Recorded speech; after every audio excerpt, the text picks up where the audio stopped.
We are all going to die, and I unfortunately am no exception.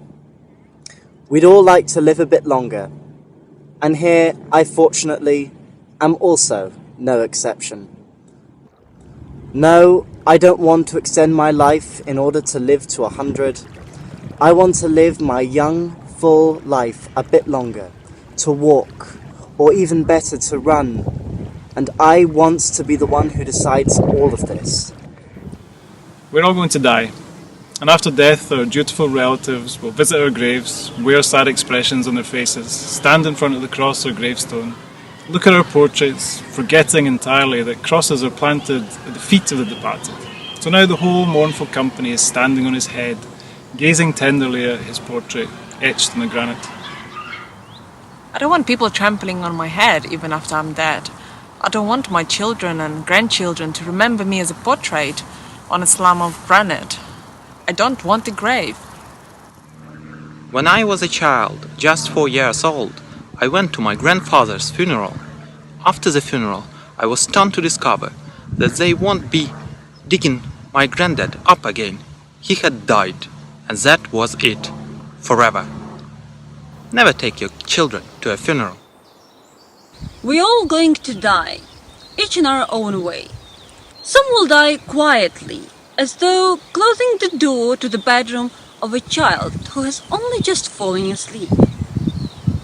Others will die in cries and suffering, as though during birth. There was a man who was once asked how he would like to die, and he answered, "With a shout of hurrah on my lips, a gun slung over my shoulder, a mouthful of blood." I'd also like that. It's beautiful. It's manly. But that's not how it works. Heroes die beautifully only in movies and books. In real life, they piss blood into their pants, scream from pain, and remember their mothers. I don't want a grave. I want to be burned. Not in the bonfire of an inquisition, just a simple crematorium, burned and the ashes sprinkled at sea, the Black Sea if possible, in the summertime.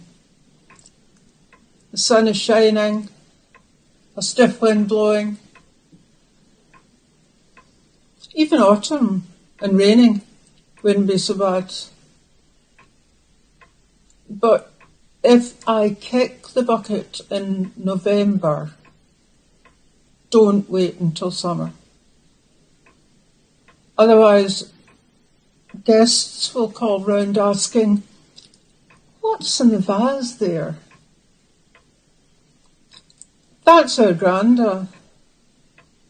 He's waiting for summer. The vase should also go into the sea, by the way. Otherwise, that same room, a year later, different guests will ask, "What's that vase you got there?" Grandad was in that vase, the relatives will announce. In that case, why don't we hang my socks and underpants around the house then? Just remember to throw my ashes on the wind, away from the boat, so that they are blown over the sea and not on the boat, so that some cheeky grandchild won't be tempted to comment as he sweeps up my remains. Nothing but problems with that old guy. And if it's raining, that's okay. They will say, that means we are burying a good man, since it's raining. If it's raining, and ashes got a bit stuck to the urn, that's also fine. True that the same cheeky grandchild will look into the urn, see a little bit of leftover ashes and say, "Yeah, Granddad is still hanging on."